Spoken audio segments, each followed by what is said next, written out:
This is our last show, Harmon. This is Aw, you picked me to be on it? Aw. Yeah, this is our last show, guys. Season 1. Of season 1, that's the thing. Yeah, I was gonna try and really draw that out, but yeah, it's our last show of season 1. We are going to take a little month break here for the month of December. A holiday break. So we'll be back in January. We're gonna kind of refresh. We're gonna, get out the old Rolodex, get some guests on for next season, and we'll catch you guys back in January. So. Yeah, we want to say thanks to everybody who's listened this season and who's been on the show, who's listened, who's interacted with us, people we've met along the way. And as Harmon said, I think in a tweet the other day, thank you guys for not laughing at us and kind of embracing us and just being really nice. And it's a great the indie wrestling scene here in New England's just really welcoming, and we thank you guys. You guys are awesome. So any ideas for season 2? Tweet them at us. Call the hotline. Tell us what you want out of season 2. Do you want more interviews? Do you want more fantasy fun stuff? Tell us what you want. You want more just guests in general? Who do you want? Who do you want? That's right. You let us know who you want on this show, and we will we'll try and make it happen. If it's within our reach, we will bust our ass to try and get it to you guys.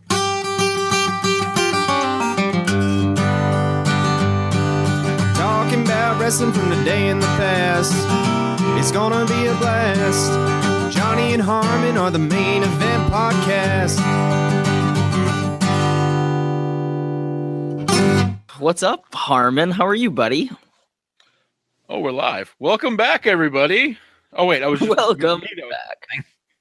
Vacation was good. Vacation, good stuff down there. Yeah, it was very, very low key. We went and visited Angela's brother down in Florida, Panama City area. He's in the Air Force down there. Stayed on the Air Force base, which was neat. So nice, very cool. Weather was nice. Did you get a tan? No, the sun barely came out when I was down there. That's too bad. It was a little cool. You could wear pants and a sweatshirt and be all right. Yeah. Well, it was cold as fuck here, so enjoy that. Welcome back to that. Today was nice. What are you talking about? Anyway, so we're gonna do a little month in review episode. Man, so much happened this month. I can't remember it all. Do we know anybody that might have any insight onto what happened? Somebody with a better memory than us old fucks. Yeah, someone who definitely keeps up with wrestling. Welcome to the show, Miss Jessica Lynn. How are you? Hello. How are you guys? Great. Oh, finally, somebody who still has brain cells. So for listeners who do not know, Jessica is a wrestling fanatic. God, we met you out at I think Limitless first, and then I'm pretty sure I've seen you at like every local wrestling show I've been to. You've been there, so yeah, I've been making my rounds. Chikara. Yeah.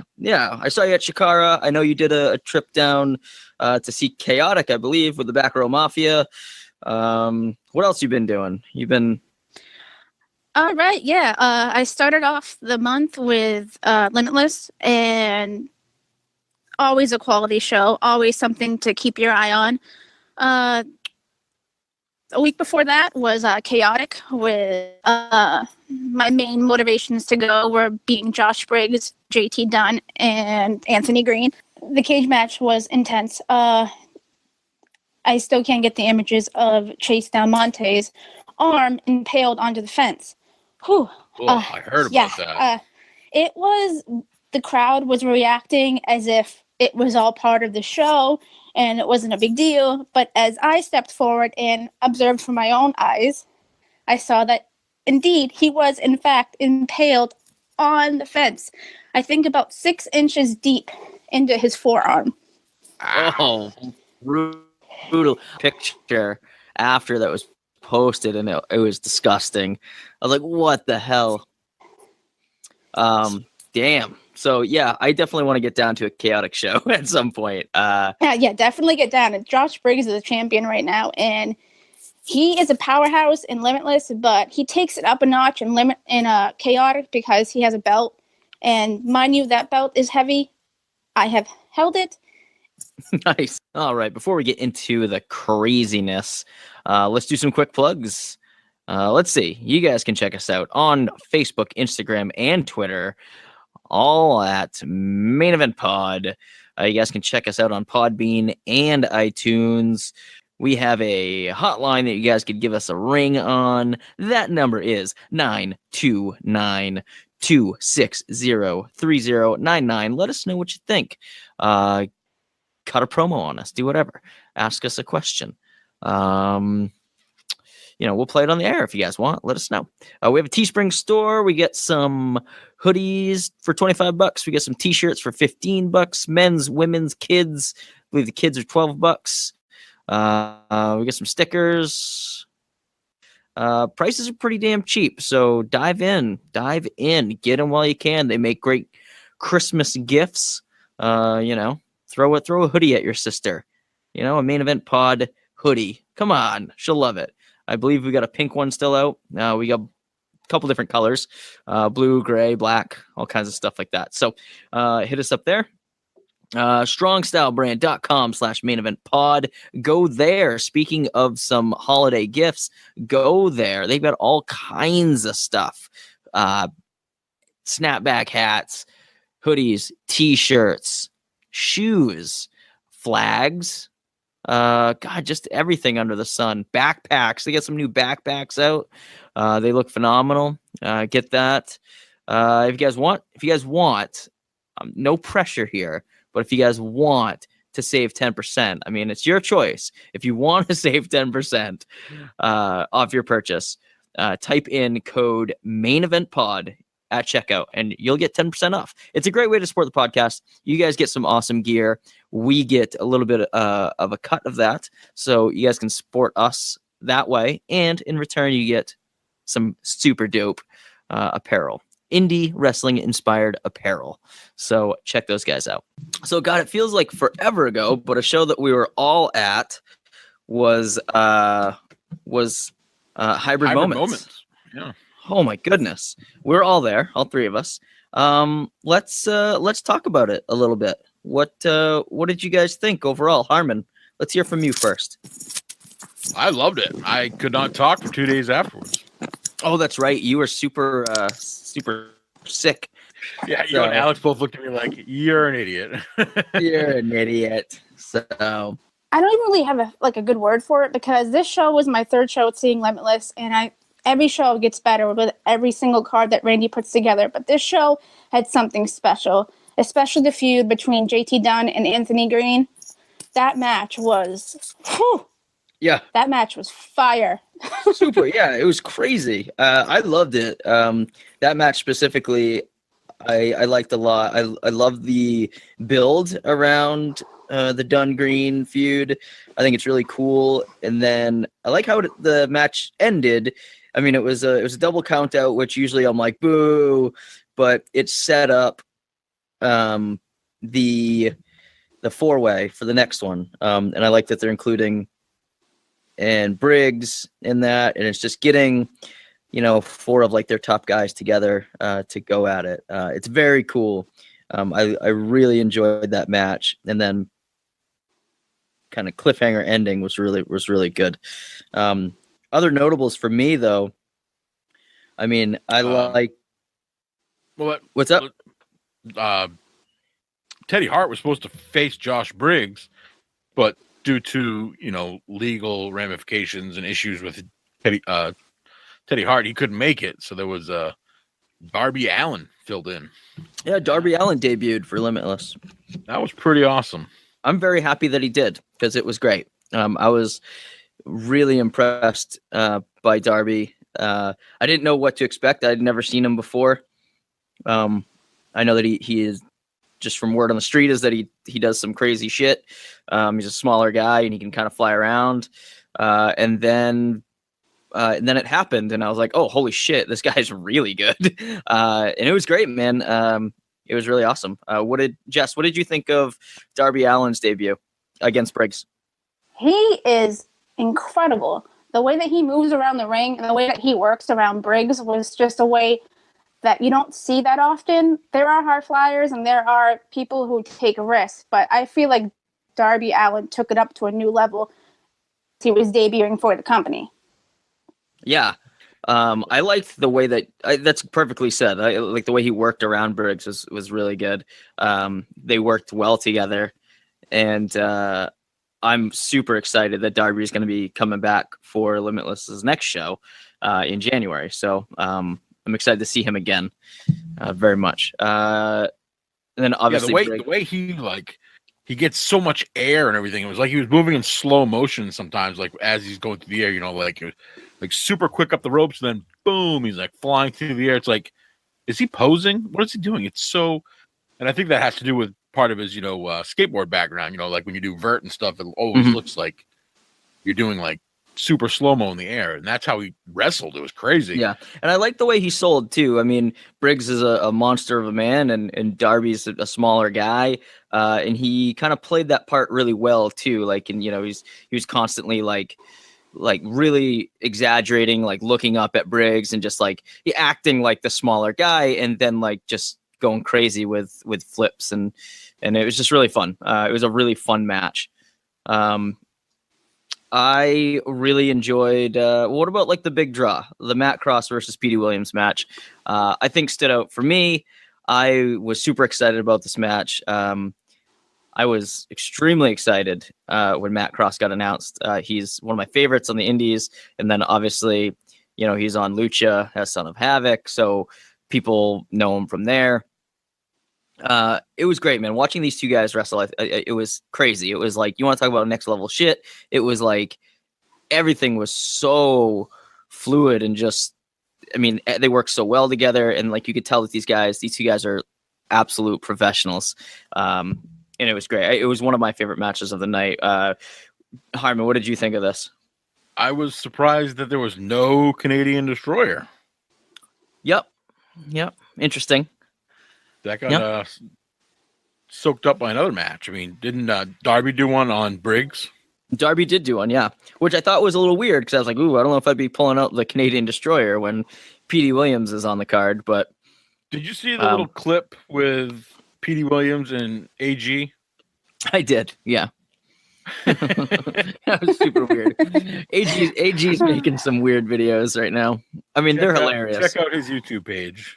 His YouTube page is blowing up. It's great. Dad jokes and pickup lines and just like weird videos. But weird videos with his head and Petey Williams' crotch. Super weird. Yeah. But if any, I actually couldn't resist making something out of something he said on one of his videos yesterday. One of his lines is that he is the pink starburst of pro wrestling. And for some reason, I don't know why, I just pictured his face on a pink starburst. And I was like, wait, I have the graphic arts kind of touches myself that I can make this happen. So I took about 2 hours last night finding the right picture and lining it all up. And then I tweeted it to him. And he liked it, and it was, I couldn't stop laughing when I finished it because I was like, one, how did I even accomplish this? And two, he actually liked it and wasn't offended by it. Nice. The pink starburst. I love it. Yeah. AJ's a pretty good sport. You can make fun of him and he doesn't care. Yeah. He was one of the first guys that we met too, like first Limitless show, and he's always been super nice to us, and we dig it, man. Yeah, his talk about a guy that's just like evolved like over the last year. I mean, he's everything he does now is just straight fire. So he's fantastic. And if listeners follow his YouTube page, because it's great. He's throwing out some awesome content out there. So but let's see, what do we have next? Any other matches that stood out for you guys that you guys want to dive in on? Either of you? The women's scramble was pretty good. Yeah, that was very good. There were some good debuts there. With Ashley Vox was there, and yeah, we're big Ashley Vox guys. Former guest of the podcast, Ashley Vox. Nope, I was really stoked to see Jessica Havoc. Yeah, she was supposed to be in the scramble, right? And then yeah, something happened where they had to change it up. Yeah, they mixed it up. So she took on Jordynne Grace. Yeah. Yeah. Which Big is, Mama Pump. Yeah, which is very cool. And I feel like that was that like was she like a late addition to the card, or was it? I think so. Yeah. Or am I just? I think she was. Yeah. Yes. Yeah. So that's very cool. I'm glad that they brought her in. She's got a lot of buzz around her. And then obviously, I mean, Jonathan Gresham was on the card, so like it makes sense. But it's very it was cool. I liked that match. It wasn't like my favorite match on the card, but I liked it. I enjoyed it. I thought both women were very good in it. But I think that the Scramble match, if we're gonna compare the two women's matches, the Scramble match I thought was so good. It was really, really good. Ashley did a great debut. Kennedy Copeland was a great debut. Willow Nightingale is always entertaining. She's so fun. She's like quickly becoming one of my favorite. Like she's so much fun and just like so energetic. Yeah, she's so much fun to watch. Yeah, Davy N was in this match. She's like always a powerhouse. She's super entertaining. Obviously, like the Limitless, like I want to say like not hometown, but like the home promotion gal, like Skylar. She was in this, and the crowd always goes crazy for Skylar. She's great. But Tara Calloway took the win in this one. Seen her wrestle before. I know Harmon, I think you did, right, at somewhere. No, I missed it. She wrestled like day 2 of the Locker Mess run they did. Yeah. And I only went to day 1. I saw her after it. Oh, you did? I saw her at Limitless, and then I saw her at Pro Wrestling Takeover. Oh, nice. Yep. Very cool. Yeah, what did you think of the Scramble?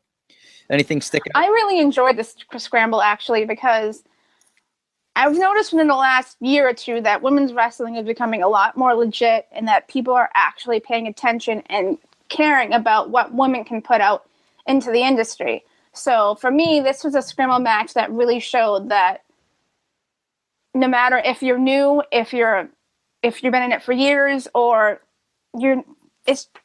there's so much that match personally made me feel, because I wanted to be trained to be a wrestler, but I personally can't because of medical issues. But in a way, like I kind of vicariously lived with them, just watching them and being able to take shots of them and photograph. And for me, it was emotional, but it was nice to see that even though I can't do it, I get to watch women who are amazing at what they do.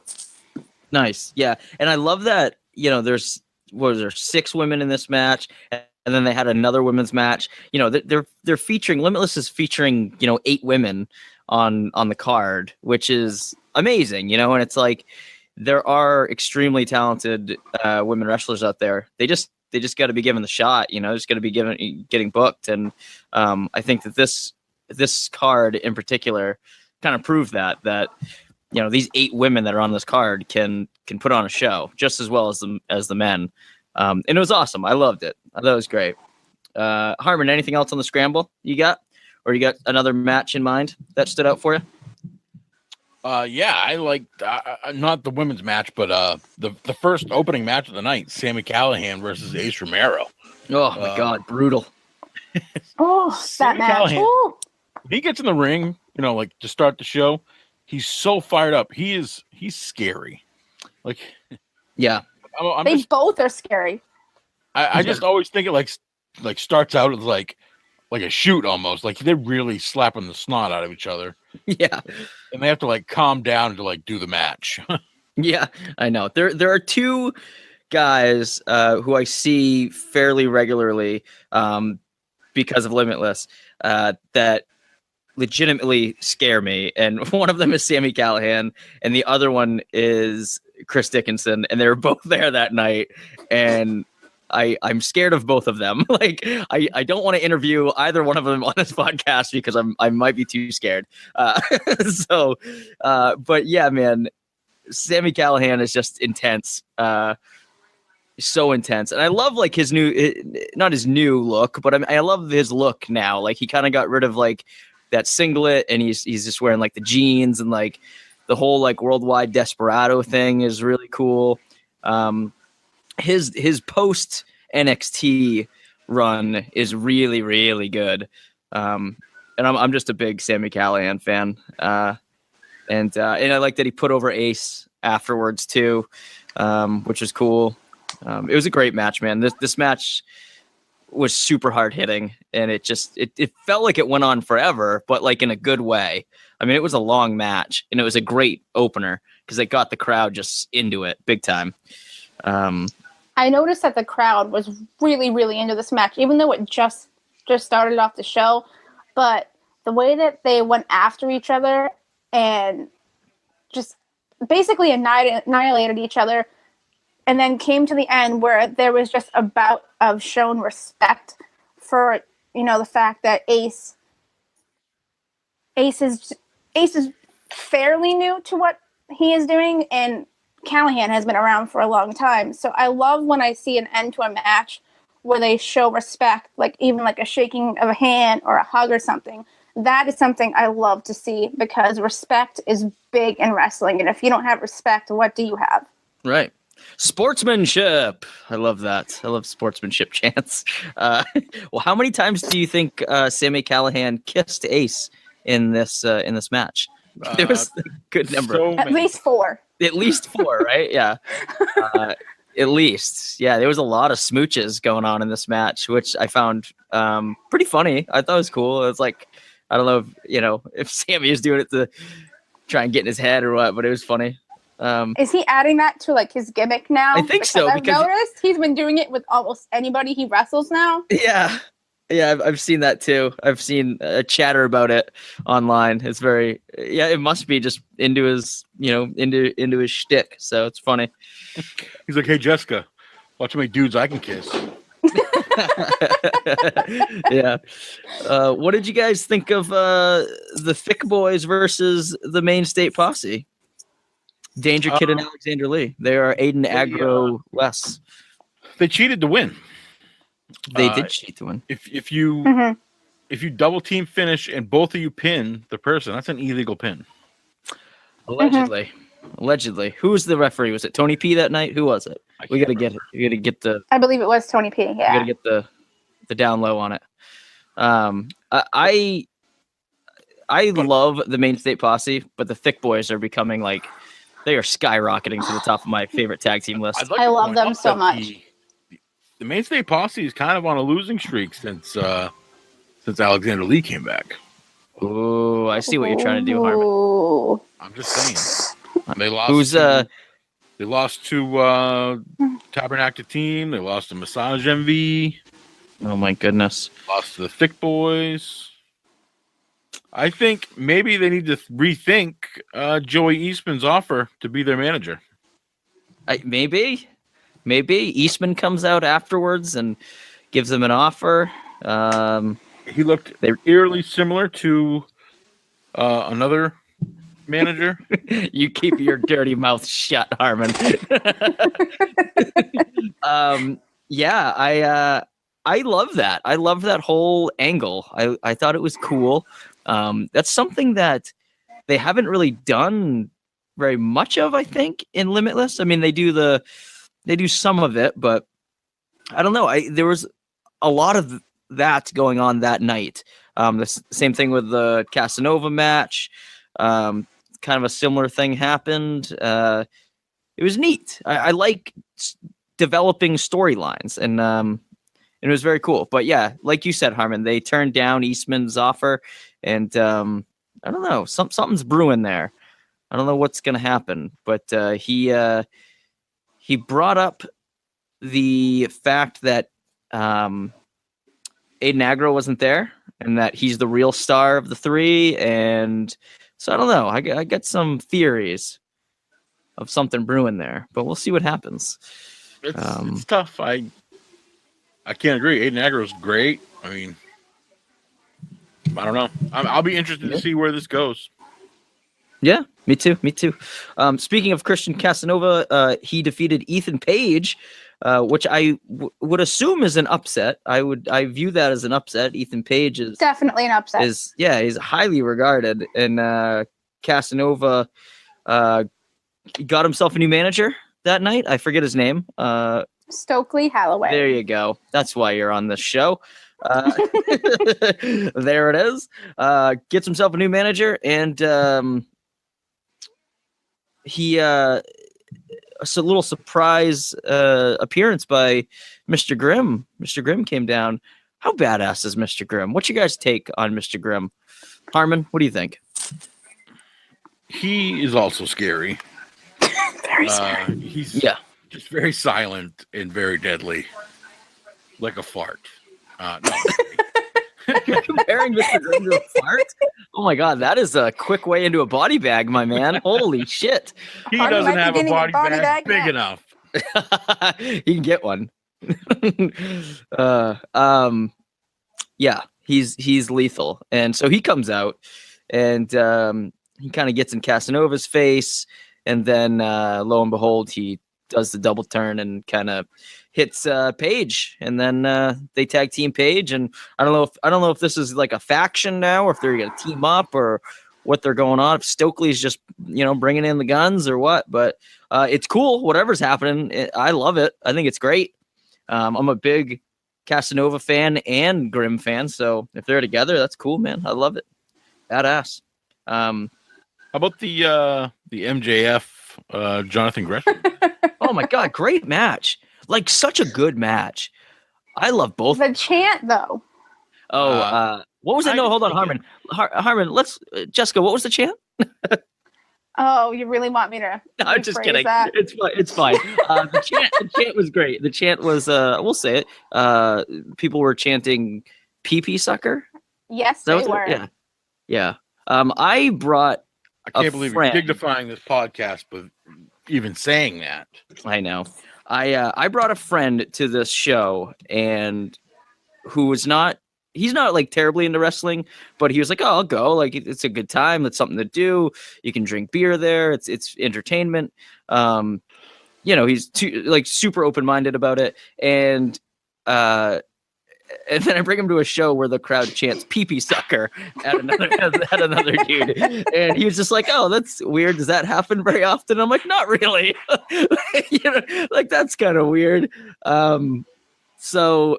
That was an interesting chant by the crowd.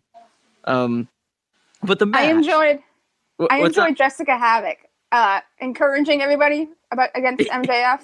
Oh yeah, and then she chased him around. She was really egging him on. Yeah, it was great. Yeah, they had a little something going on that night too. That was cool. It's again like just underlying like kind of stories, like very very cool. This match though was great. Like. I'm a big Jonathan Gresham fan. That guy is so slick in the ring. He's so good. And then you put him in the ring with MJF, and who's also very good in the ring, but is like a massive shit talker. And it's just gold. It's magic. So what did you guys think of this match? Jess, what do you think? I thought it was great. There was so many points and where they made comedy twists to the parts. Like the eye poking thing. And I have to mention it when Jonathan pulled down MJ's trunks and just exposed a part of MJF that I don't think I ever wanted to see. Oh, that's bullshit. Yeah. Yeah, that was the MJF, I feel like that happens a lot to him. Like he's really showing those cheeks off a lot. He kicked around like he was a baby waiting for his bottle. Like, I've never seen a grown man kick and scream like that just because his ass is being shown. Yeah. Harmon, what about you? Did you enjoy the full moon of MJF? I would have kicked and screamed like a baby too if my ass was being shown. I think he acted appropriately. Yeah. But that's the thing, man. Gresham's an octopus, man. He'll tie you up and put your foot in your pants and give you a wedgie and do all that stuff, man. He's the master. I thought it was a super awesome match. Super, super good. MJF goes over.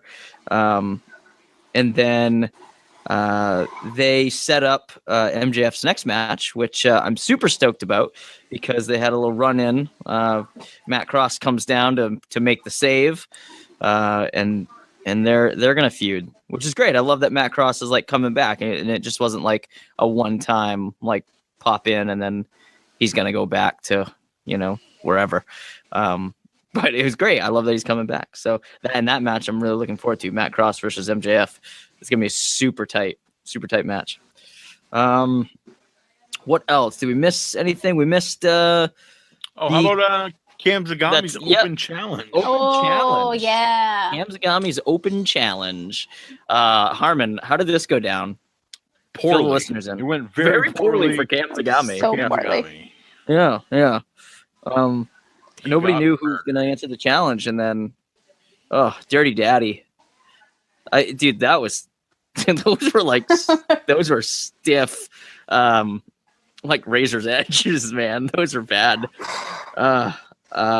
Those were What's he called? Those Pazuzu bombs or something? Yeah, I don't know. I think so. I don't know. I just know him as the razor's edge because they're, because I'm like a '90s kid. But yeah, Chris Dickinson scares the shit out of me. He is really intimidating. It was my first time seeing him, and I was standing there like, whoa, okay. Yeah, his promo at the end, calling out Eddie Kingston, where he's just people don't want to face him because they can't tell if he's shooting or not. There's truth to that, I think. Yeah. I don't really know the backstory between him and Kingston, but I'm excited to see it unfold at the next Limitless show. So it should be very cool. What does this mean for Cam Zagami, though? I mean, he comes in, he's on a little bit of a hot streak here. He comes in, has this open challenge, and then he comes in and just gets annihilated. You better not forget Mike Gamble again. That is true. He was without Mike Gamble that night. Gamble's going to have his back. What the hell's going on? So, yeah. I thought he was dead after. He didn't move for a while. Yeah, those were intense. Yeah, I'm sure it was not took some heavy hits. Yeah. I saw like his head like hit the bottom turnbuckle. I was like, ooh. Yeah. Yikes. Whew. Yikes. Is that it? I think that we've covered probably every match. On a whole, I thought this card was great. I liked the Portland club as far as like a small venue. I thought it was nice and cozy and it was cool. Everything, it was really close. It wasn't very big. It was an intimate venue. I don't love like the parking situation. I just like the Armory you better. Need a smaller car. Well, and it's just in town Portland, which is just a pain in the ass to get around. And when you have a giant truck and it's the first Friday art walk and, there's all kinds of shit going on in Portland all the time. But so I definitely prefer the Armory better just for parking and, ease of getting in and out. Yeah, exactly. But no, I think that the I want to say the Expo, the Portland Club is a suitable replacement. If they ever get in a jam, I like it. It's a fun venue once you're inside. It's really nice. I just hated the lighting because I take pictures at any show that I go to, and the lighting was atrocious. But luckily, I got some good shots. But I'll tell you what, though, I definitely. It was 10 times brighter in there than the first time they went to the Portland Club. The first time we went in there, it was dark. Ugh. Oh yeah. Oh boy. I prefer the Armory lighting. They had like just Christmas chandeliers poles and like the chandeliers going. At least this time they had like at least one or two lights like pointing in the ring. You could see the ring, but last time it was so dark. Oh man. Oh goodness. So that was a video from that one. That was the one where Mike Elgin showed up. Yeah, who's coming back? That's pretty awesome. Big Mike. Big Mike's coming back. Very cool. So yeah, you watch video from those and they're so dark. Yeah. So that was it, man. That was Hybrid Moments. Awesome show. What else happened this month, guys? Anything else? I have a list. Bring it. What do you got, Jess? Bring it. Like I said, I had Limitless on November 3rd. There was I'm terrible with dates, but there was Pro Wrestling Takeover. Oh yeah, how was the Takeover show? Neither Harmon and I attended. Yeah, Harmon was on vacation and I was busy. So yeah, it was our second show. I was really impressed actually because it was in an area kind of like the Portland Club. It was at Spire 29 in Gorham. Yeah, we went to their first show and it was cool.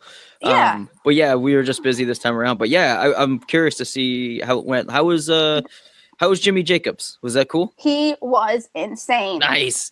Yeah, he was awesome. I had a great seat where I was sitting back towards the ring, so I almost got kicked in the head. Almost had a wrestler jump on me. Got the whole experience. It was awesome though. Jimmy Jacobs, best decision he could have made was leave WWE because he's already racked up a belt in a different company. He's getting bookings like crazy, but the bookings that he's getting is well worth it because he is incredible in the ring. He went against Mike Orlando at Pro Wrestling Takeover, and Mike Orlando was looking for a rematch for the belt that he lost, but Jimmy Jacobs made his presence known and showed that he was worthy of the belt as well. So I don't know how that's going to go. There, What's that? How many people showed up this time? We went, there was what, maybe 20, I want to say between 30, 40 people. Yeah. Okay. So they're a little better. Yeah. Yeah, it was definitely intimate. Definitely a smaller crowd. I sat next to Alex from the Backroom Mafia. So him and I represented the Backroom Mafia very well. Nice. A lot of yelling. A lot of crap talk. Cheered for the ones that deserved it. Another person who I saw there was Sunny Kiss. Who, yeah.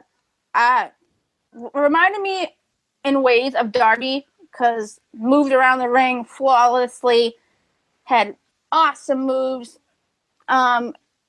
He went against King Leon the Sixth, who was it was a lot of first people that I saw at that show. I think the only person that I had seen before there was Tara Calloway, Kennedy Copeland, and Jeff Cannonball. Nice. Right. Yeah, we saw King Leon the first time he was on their first show, and he plays a good heel. Like it was good. He was good on the mic when we saw him. So yeah, he does. He has. We have his Squire present. He did. He reminded me a lot of Mike Gamble. Just walking around and just crap talking to the crowd that he's better than everybody. Yeah. They had a pretty good card. For their second show, I would say it was a fairly good card. Nice. Their next show is 2 days after Limitless in January. Oh, very cool. Yeah. I know. Yeah. I knew that they were doing a third. And I think they've got obviously Fox coming back. TJ. I believe Mike Orlando is coming back. Oh, nice. Yeah, very cool. Yeah, so they're keeping like the same guys and gals. So that's really cool. I know that their whole thing is that they're trying to build more of like an online distribution, like video kind of a thing. So they're trying to keep, some regular people around. Yeah, some regular people, some continuing storylines and such. So that's very cool. What else did you see this month? Chikara, right? I saw you at Chikara. Chikara, oh my god, I went bananas for Chikara. By the way, you did. You did. Oh my god, Harmon! I tell you, man, if they come back, you got it. You got to go. It was so fun. So like, and I feel like they will come back because the crowd was even bigger this time than the first time that they came to Kenny Bunk. Cool. I mean, it's Kenny Bunk Middle School or Kenny Bunk Elementary School gymnasium. It's a cool spot for a show. It's pretty much wide open, just seats all around, no bleachers or anything. It was really fun. Super interactive, super awesome for kids. I brought Quinn and he just had a blast. He was so cute. Yeah, he was having so much fun. They just do things like that interact with the kids during the show more than just like, talking to the kids. Like they get the kids like involved in the match. So I remember there was one match. I want to say it was Kid Icarus versus Rory Gulak. And Icarus has got Gulak's like legs like wrapped around the posts. and he's like, so his legs are hanging outside, and he's like holding them down, and then he like calls a kid over, and then he calls another kid over who are like in the front row, and they're holding the legs down, and then he kind of like gives a signal for like all the kids in the crowd, like no matter where they're sitting, back row, doesn't matter, like to come running over and hold Gulak's legs down. And I just thought it was so cool, like to involve the kids that much in it. It just makes them feel like they're really part of the show.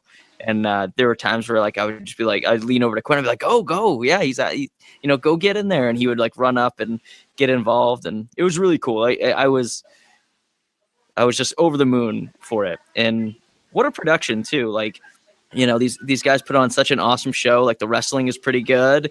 The entertainment value of it is great. Like it's a total mix of like comedy and then like just straight wrestling, and it's really, really cool. And our boys MSP made their Chikara debut, which I thought was very awesome. They tore the house down like they usually do. They took on another Limitless guy who we've come to know through Limitless. Jeremy Leary was there. It was very cool.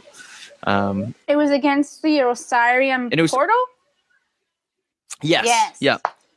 Yeah. So very neat.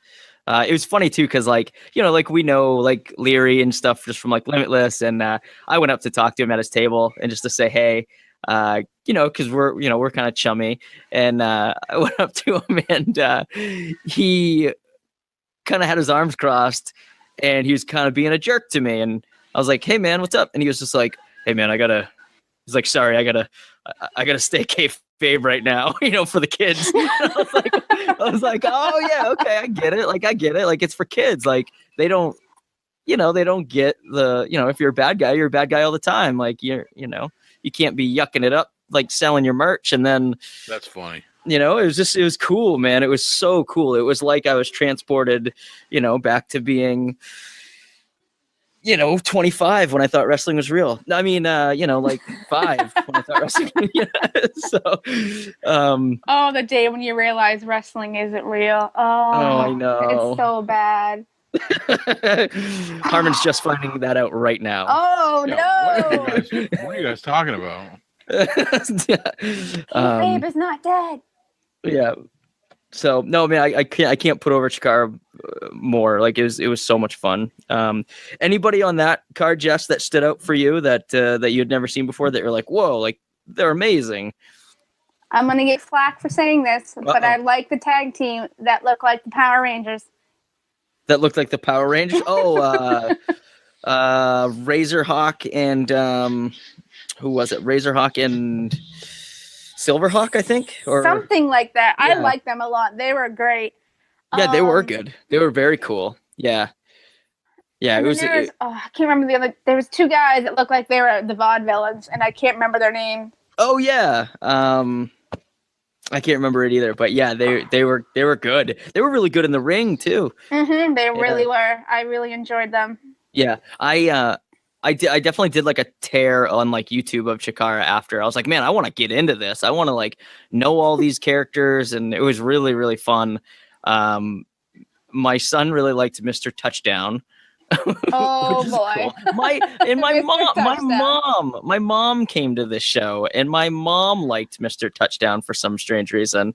I don't know if it was his handsome good looks or what, but I noticed that all of the moms were really into Mr. Touchdown. Yeah, because he's just like chiseled jaw, like he essentially looks like Gronk. He's got like blonde hair, like spiky blonde hair, and he's just ripped, and it's like, oh, Mr. Touchdown, that makes sense. He even T-bowed. He did T-bow, yeah. I was like, oh, he's going the extra mile for this. Yeah, he T-bowed. He did the Gronk spike.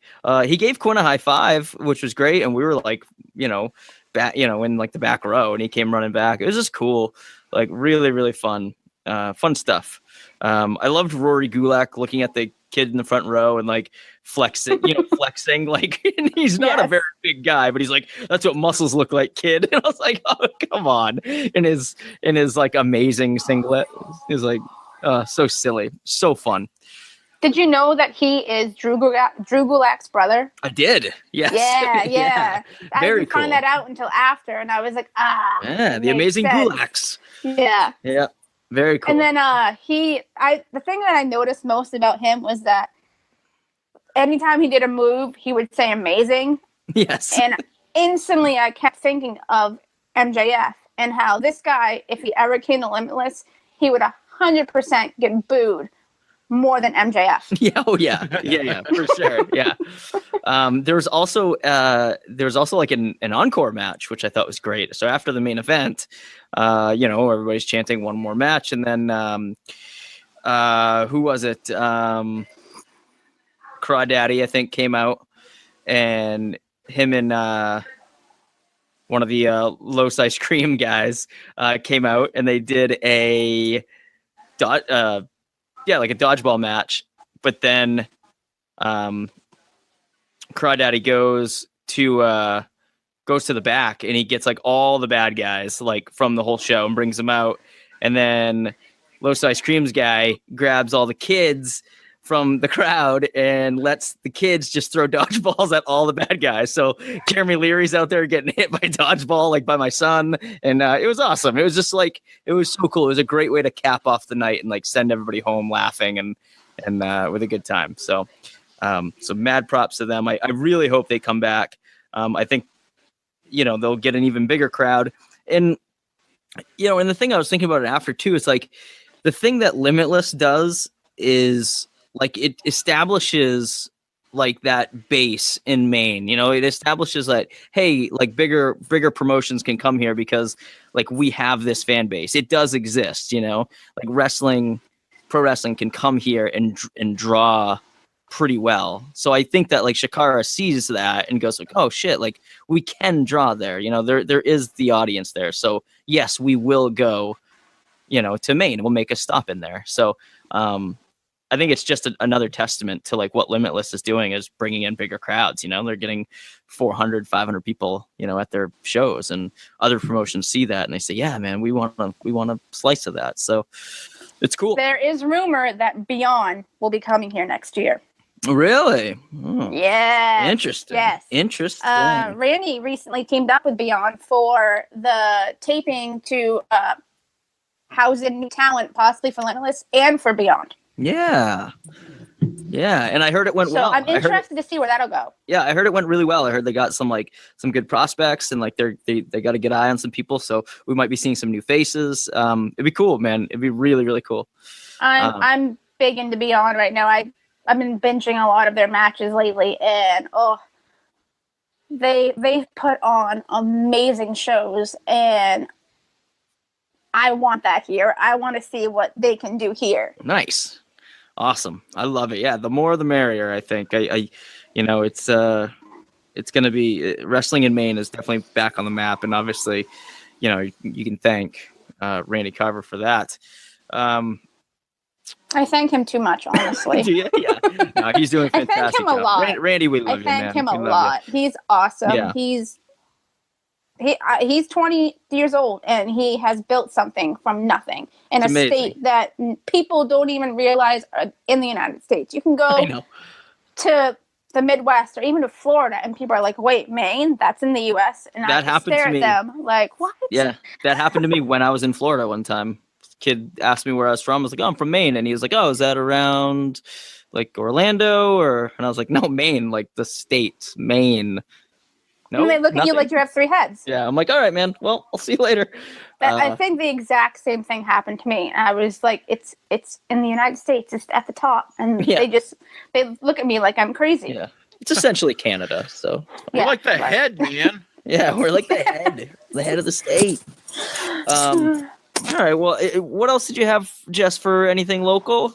I actually forgot to mention, and I need to mention this. Yeah, JT Dunn went against Warbeard, Hansen, and Chaotic, and oh, wow.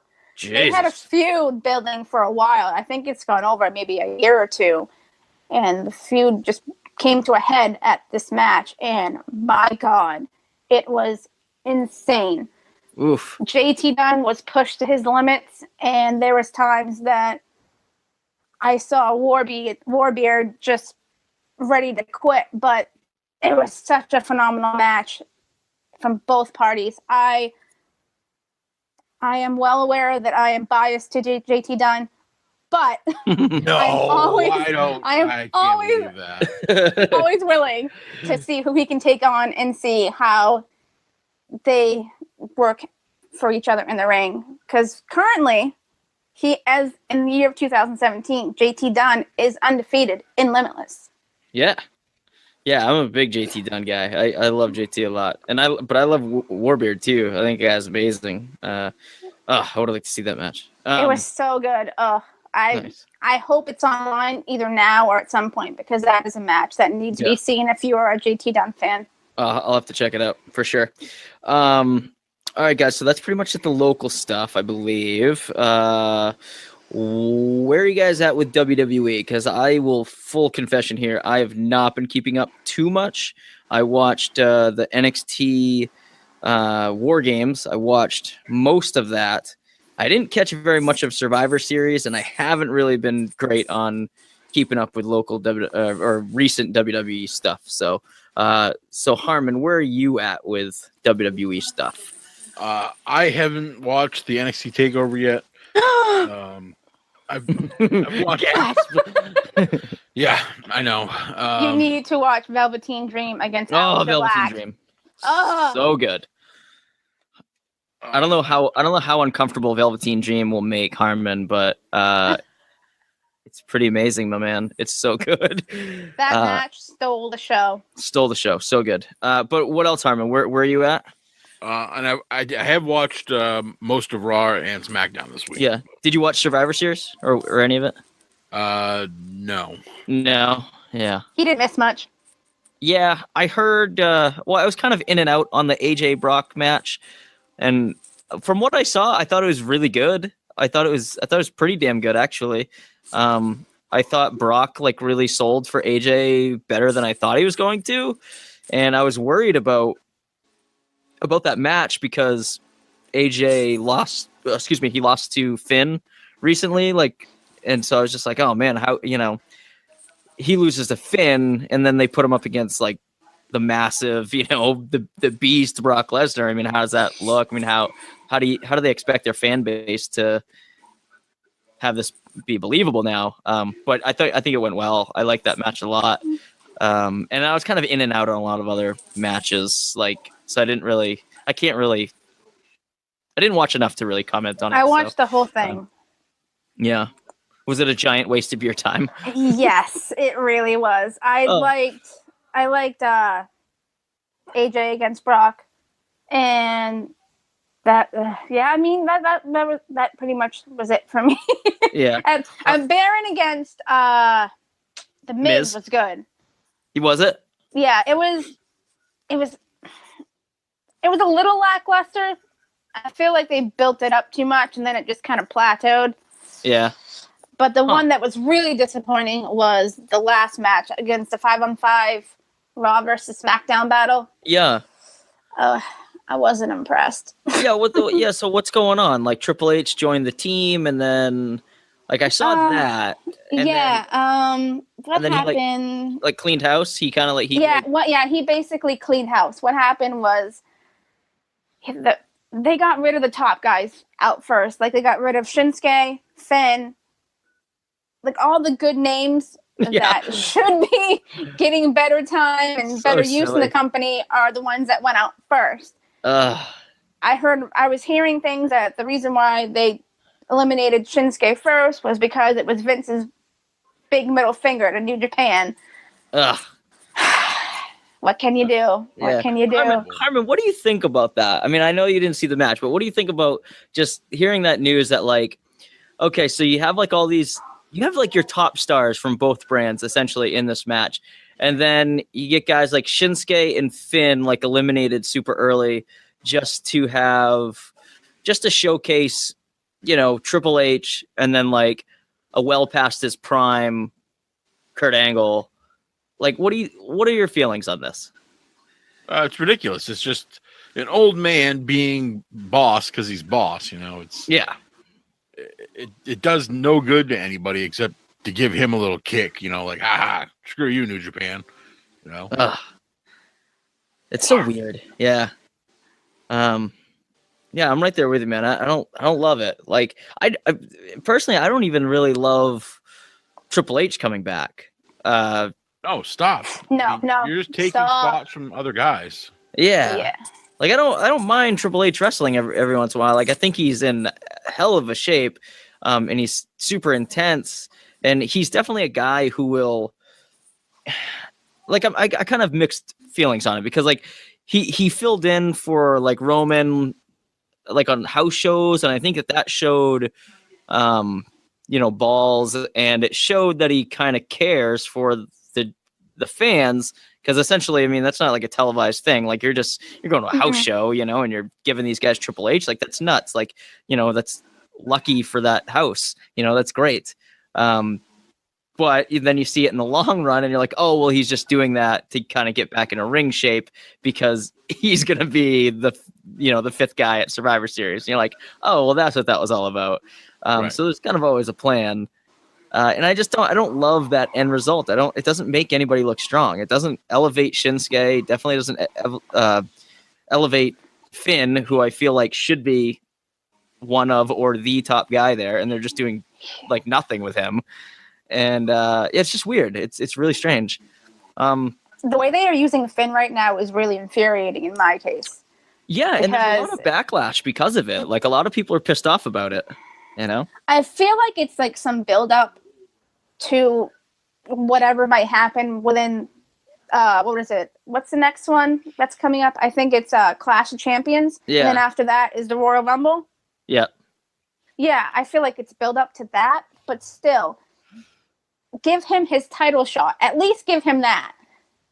Yeah, and they're doing literally nothing with him. Yeah. He is being buried, and I'm a big Finn fan. I love Finn. I think he has been incredible for a very long time. He did such good work in New Japan, and he did just as good in NXT. So why is he being shot into the main roster and being utilized the way he is? Because he's not. He's not being utilized in any good form. Yeah, and I thought like the win over AJ was good. That was perfect. That was great. And then it was like a good match. Yeah, but then they just don't do anything with him, And I get like this thing with Kane has such potential. I think it has such potential, but they're not doing anything with it. They're just like they're not building a real storyline around it. And there's zero there's just zero build to it. Like, there's nothing that you're tuning in for. And if Kane wasn't at like the very end of his career, it would be a little bit better too. But I think that they could still work something out with him and Kane. That's kind of always been my vision with Finn, to do something with Kane just because of the similarities, with the demon thing. That would be perfect. That would be a great matchup as long as they did it properly. Yeah, and I'm thinking more of like a passing the torch kind of a thing where like they have a feud and then Finn gets the torch passed to him and from Kane, and that makes sense, and then Kane can retire and do his thing, but it doesn't seem like that's what they're gonna do. I don't know what they're gonna do. You can never guess with WWE. You think you have them pinned down to what you think they're gonna do, and then they just screw it all up. Yeah. Harmon, who are you watching right now? You said you've watched Raw and SmackDown recently. What have you seen? Like, what's going on? Like, what do you think that they're doing right or wrong right now currently? I don't know. I saw the Bludgeon Brothers for the first time the other night. Oh, boy. Completely squashed the Hype Bros. I don't know. It's interesting them, Rowan and Harper getting new outfits and you got kind of a new attitude. I mean, yeah. Do you dig it? I haven't seen it yet. Is it cool? It's okay. It's not great yet. I mean, I don't know if it ever will be, but I don't like their gear. No, I mean, I thought it was okay. I feel like they could do something more with their gear. It just it reminds me a lot of Kane. I haven't really seen it, so I can't really comment. I mean, what's wrong with them just being Rowan and Harper? I mean, I don't understand. Because Rowan and Harper were part of the the Wyatt family. These guys, they're no longer. They're on their own. And their hammers look awesome. Yeah, those are great. And they look heavy too. Yeah, I saw that. Oh, sorry. I saw that Bray tweeted "come home" the other day, like after their debut. So I was like, yeah, that makes sense. I wish Roman would get rid of that stupid mask. I mean, that thing's getting more and more hideous all the time. He's had that for a long time. Yeah. It's gone through so many changes now. I mean, I don't know. Get rid of it. You've got a big, scary, bearded face. Just use that. Yeah. Didn't he start with the sheep? Yeah. I don't know what this new mask is. Is it still a sheep or is it a pig or something? I don't know. I think it's a mutated sheep. I have no idea. Yeah. It's got like hoses that went through an apocalypse. Oh man, yeah. I like both those guys. I think. But right now they're getting some squashes in. They're showing how destructive they can be. Yeah. I think maybe if like Authors of Pain come up, they could be, a good match for them. Hype Bros seem to be done. I saw Probably Mojo for the best. Clean. Yeah. Zack Ryder out the other day. Yeah. The new women, that's pretty cool. Oh yeah, the little like invasion that they had, like on both sides. Yeah, what's that about? What do you guys feel about that? Like they essentially did the exact same thing on both shows. It is a major panic move, is what it is. Wait a minute, huge. But I want to ask you guys: are those two? I don't know, faction trios. Are those two connected in any way? Like, are they gonna? As of right now, I feel like no. I feel like they missed what they could have put Ruby Riott and Paige on the same one, and that to me I think would have fit better than what they have going now. Yeah, because I feel like both teams are very just odd pairings, odd pairings. Right. Like I wouldn't it's thrown together. I wouldn't think Liv Morgan and Ruby Riott would be on the same team. Right. I don't get it either. I wouldn't think that Mandy Rose would be on the same team as Sonya Deville. I just don't. And I really haven't seen Sonya and Mandy like very much. Are they like legitimately ready to be called up? I have no idea. In my opinion, I would say no. Yeah. I mean, I haven't seen too much of them. Most of their stuff has been like backstage brawls and stuff like that. Yeah. But Sonya Deville's got a MMA background. She's a legit badass. I mean, last time I saw her wrestle though, like she was extremely stiff, and so I was just like, oh, maybe she's gotten like, and that might be part of really bad. Part of her gimmick too is that she looks super stiff, Yeah. Mandy Rose, I don't know. Mandy Rose looks like $1 million. She looks like she looks really strong. Like her finishing move is kind of like a big flapjack looking thing. I don't know. Yeah, I saw her do that to Mickie James, like when they it was impressive. It's also very dependent on how well the other one can, her opponent can do a handstand, like while being held up. Yeah, it was impressive. Like she's not pulling that off with Nia Jax, No. I love Ruby Riott. She's one of my favorites. I think that was a very just call up. I thought she's been ready for a while. She's a lot smaller than I thought she was. Yeah, because on SmackDown, Liv Morgan and Ruby Riott trying to manhandle Charlotte. Charlotte like had to help them out because Charlotte was so big. Yeah, she's so big. Yeah, she's great. Like she's a beast. She dwarfs them bad. And then Sarah Logan, right, is the other one on that. Right. Yeah. Crazy Mary Dobson. Yeah. She's great too. I mean, that's I like those three way better than the other three on Raw. Why are we not talking about Paige? I know, because I've kind of had enough of Paige. Really? I was not excited to see her back. Yeah, confession time. I dislike Paige. I'm so sorry. I'm so sorry. Person. I just don't. Yeah, I've never been a big Paige guy. I don't know. I don't love her. I don't love her, but I don't hate her. I've seen a few episodes of Total Divas, and she's always acting like such a brat. Oh God, don't get me started on those. Oh God, yeah, she makes some questionable decisions about the men that she chooses to bring into her life. Yeah. And don't get me wrong, We all? True facts. I'm happy that she's back. I think it adds depth, and she definitely stands out in the division because she's like that anti-diva. I get it. I think that the division is stronger with Paige there, but at the end of the day, I'm not like super excited. Like I just she's just another superstar to me right now. Until she like really does something crazy. Like I've never seen her do anything like that crazy. Like I've never seen it. Like I've never walked away from one of her matches going like, wow, like that was incredible. Like like a Bayley Sasha match. Like I've never gotten that kind of performance from Paige. And so I don't know. That's why not since she was in NXT. Right. But even still, like even there, like she wasn't having like crazy matches. Like, she was having good matches, but nothing like jaw dropping. Like Bayley. Nothing is different about her now either.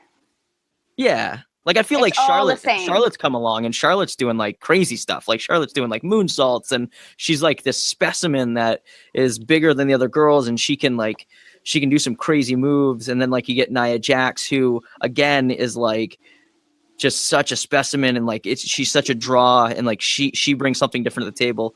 And Paige, what does she really bring to the division? She brings her look, she's like that anti-diva, but just as far as like standing out wrestling wise, like she's a really good technical wrestler, but she doesn't really do much for me inside the ring. So I think she could work on her mic skills too. Yeah, I hate the way she talks. Once again, nonstop. Everybody is like trying to take credit for this instead of just going with it, Like the whole thing is like Sonya Deville and Mandy Rose are like, well, we remember who started this, so we're with Paige. Mm-hmm. It's silly. It is silly. And then Emma is released. Right. Speaking of starting things. Yeah, but she's getting a crazy amount of bookings already. Yeah. Why not? Yeah. Yeah, and I love that she's like, like gonna be like in the New England area too. She's gonna be in Providence, I think, in February, which is going to be awesome. Yeah, for Wrestling Has It Tomorrow. Frankie must be losing his mind. Yeah, man, I'm super pumped about that. Like the potential of like seeing Emma like at a indie show, in person. That'd be really cool. So, I think Randy could get her. Oh my God, that'd be amazing.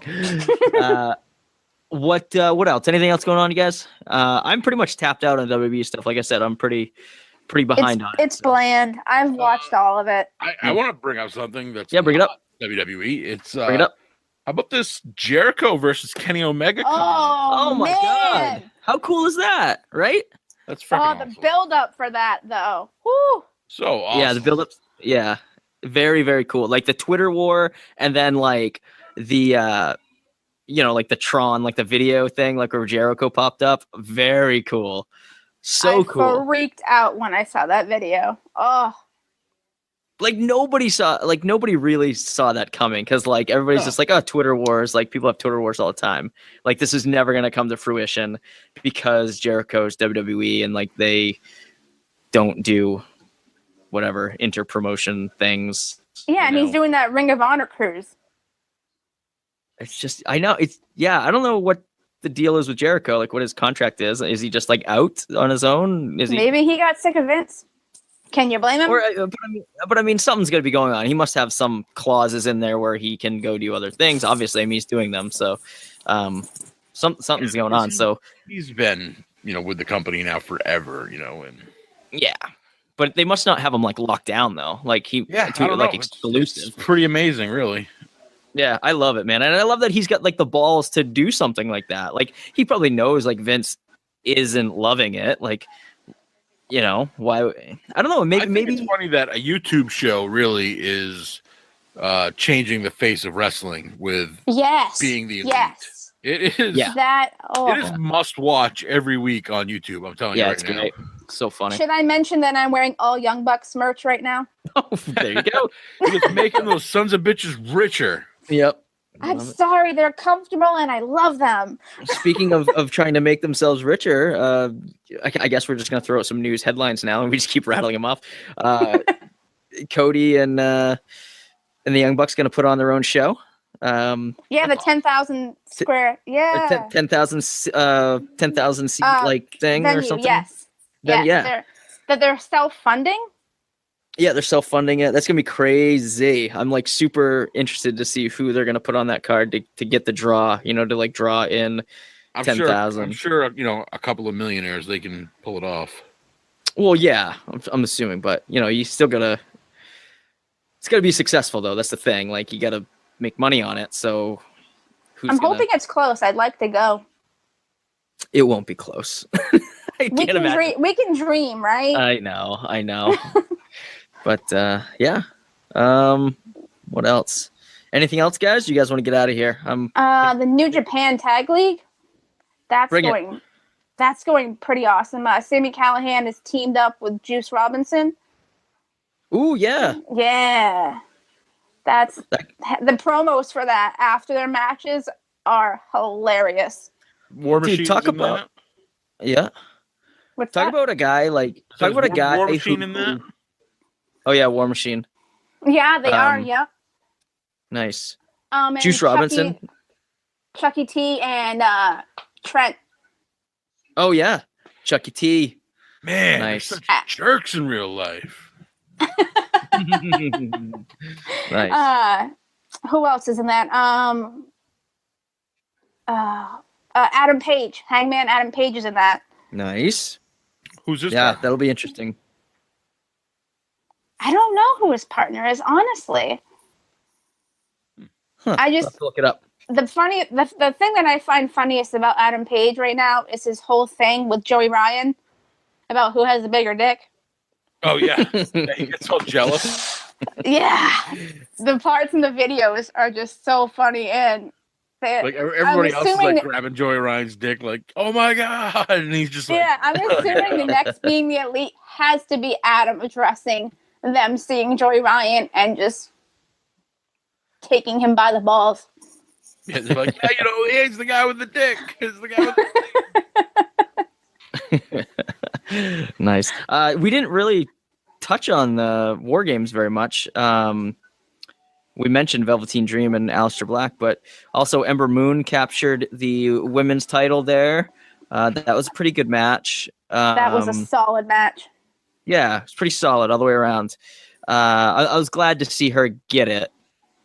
She's like come close like on 2 separate occasions and just came up short against Asuka. So really excited for her. She should have a good run. I love seeing the torch get passed. Yeah, very cool. She'll do well with that. And then the War Games match I thought was really was awesome, but it was like such a strange. There's a lot of rules that I don't remember. There were so many rules. Yeah, a lot of rules that I was like, wait a minute, this isn't how War Games was? Like, what is this all about? But yeah, what are they calling themselves now? Adam Cole, Bobby Fish, and Kyle O'Reilly. Yeah, but what are they? They're the era of Undisputed. Yeah, okay, there it is. Yeah. I couldn't remember what they were calling themselves, but yeah, they took the win, which I thought was very cool. Adam Cole is so goddamn good. He really is. It was great. I mean, all 3 of those guys are great, but he's obviously he's the standout there, and it was great. Authors of Pain, I thought were really good in this match. Like, they're so big.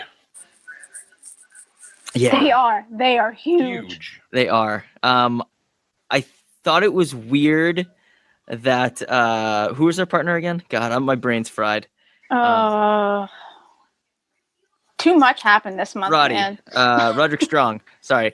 Roderick Strong, like, dressed like them. And I was like, oh. Yes. I was like, this is like a Kurt Angle and the Shield thing all over again. I was like, come on, guys. Like, what are you guys doing? Like, stop recycling these on every different show. Like, they're just doing the same thing. And I was really... I'm really happy for Sanity. I'm really happy. Yes. for Alexander Wolf in particular, just because I was like, man, this guy was a complete fucking NXT like jobber, like a year and a half, 2 years ago, and this guy now is like a main player in the main event of an NXT show. Like, this is great. I was like so happy for that guy. I think that guy's a really good worker and like super underrated for what he does. I love Sanity. They're one of my favorite factions right now. I've loved Eric Young for a long time. Yeah. Like TNA days. Yeah. From like maybe 2008. Like Yeah, and what a guy too that's like had this like crazy evolution of his career, and he's like ripped now and older and wiser and just like this fully capable of being like this ring general in there with whatever 8 other dudes in there, so very cool. But what else was going? I think that was it. I mean, that was really it that stood out for me for War Games. There was a bunch of other matches that didn't really do it for me. That I got Harmon, man, you got to get in on the Velveteen Dream. It's like I will. That's his homework. His homework is to watch that match. Everybody's loving the Velveteen Dream right now, and it's completely just. It's so good. He is great. He's got like a dash of like Rick Rude in there. He was very heavy on Rick Rude actually that night. Yes, he was doing the gyrating hips and it was very Rick Rude-esque. They played off each other very well. Yeah, and I loved the very end of that match, like after Aleister Black goes over, and he says like something like, I know exactly what part you're talking about. Yeah, because the whole time he just wants him to say his name. He wants Velveteen Dream. Velveteen Dream wants him to say his name, and he says something and then he paused. Like, living in infamy, Velveteen Dream, and then he finally says it, and it's just great. It was a really cool way to like put Velveteen Dream over, even though he lost. I was like, man, that's good writing. It's just NXT has such good writing. That's all Triple H too. Like, I'm telling you, once Triple H gets hold of the WWE in whole, it's gonna be so much better. Well, if he can stop putting himself over. That's true. Yeah, once he, gets past his ego. Yeah, but anyway, all right, guys, let's wrap up here. I want to thank you guys both for joining me. Of course. Yeah, Jess, where can people find you out on the interwebs? Where you're on Twitter? What's your Twitter handle? My Twitter handle is fight4 ambition. Fight for Ambition with the number 4. Yes. Beautiful. Same thing on Instagram. Awesome. There you go. So follow Jess. She's a lot of fun. And if you see her out at a show, say hello. Yes, please say hi. I love meeting new people. Nice. Harmon, where are you out on the old social media? I'm at Harmon316 on Twitter. And at Bob Harmon on Instagram. Awesome. I am at Johnny Fashion on Twitter. You guys can follow the show's Twitter at Main Event Pod. We're also on Facebook, facebook.com/Main Event Pod, and also on Instagram at Main Event Pod. And we got the Teespring store still going strong. What else? We got the hotline, 929-260-3099. You guys can give us a call. Let us know what we're doing right, what we're doing wrong. If you like the show or if you hate our guts, either way, do that. We'll play it on the air if you want. Let us know. We're on Podbean and iTunes. Listen to us there. And if you guys want some awesome gear for the holiday season, go to strongstylebrand.com/main event pod. Throw in Main Event Pod for the checkout for the code there, and you're going to get 10% off your purchase. Which is going to come in handy because the Black Friday sales just ended. Yeah, Black Friday just ended, so throw Main Event Pod in there. You get 10% off your purchase just in time for the holidays. They got some badass new hoodies up. I love the way that they look, where they get the logo like on the side of the hood. Oh, it's so cool. I want one of everything. I know, I do too. They got new joggers, new like lucha shoes. Very, very cool. All kinds of new stuff going on. So yeah, strongstylebrand.com/main event pod. Get it there. Get your stuff there. buy your mom something, buy your girlfriend something, buy your boyfriend something. Want to give a big shout out to Follow the Fox band based out of Denver, Colorado. Dylan and Sarah. Hey guys. Thank you guys so much for doing the intro and outro for our show all year. You guys were amazing. If they're an amazing band. Listeners at home, you guys want to check them out, go to followthefoxband.com. They're on Facebook and Instagram at Follow the Fox Band. And they're great. Dylan and Sarah are awesome. They're super nice people. Interact with them. Say, hey, the Main Event Podcast sent me to check you guys out. And if you guys are physically ever in Denver, Colorado, I highly encourage you guys to check them out. They're playing all over town out there. And they put on a hell of a live show. So Follow the Fox. Check them out. Let's get out of here, guys. Both of you guys, thank you so much, and we'll see you next week. We'll see you in January for season 2, which should start off with a bang. It will be not like a DDP bang. I mean, like yeah. I bet it's gonna be cold as ice. It's gonna be a good month. Plenty of wrestling. Is there a storm coming? Is there a blizzard warning? There might be a blizzard warning. I don't know. We'll see. We'll see what happens, guys.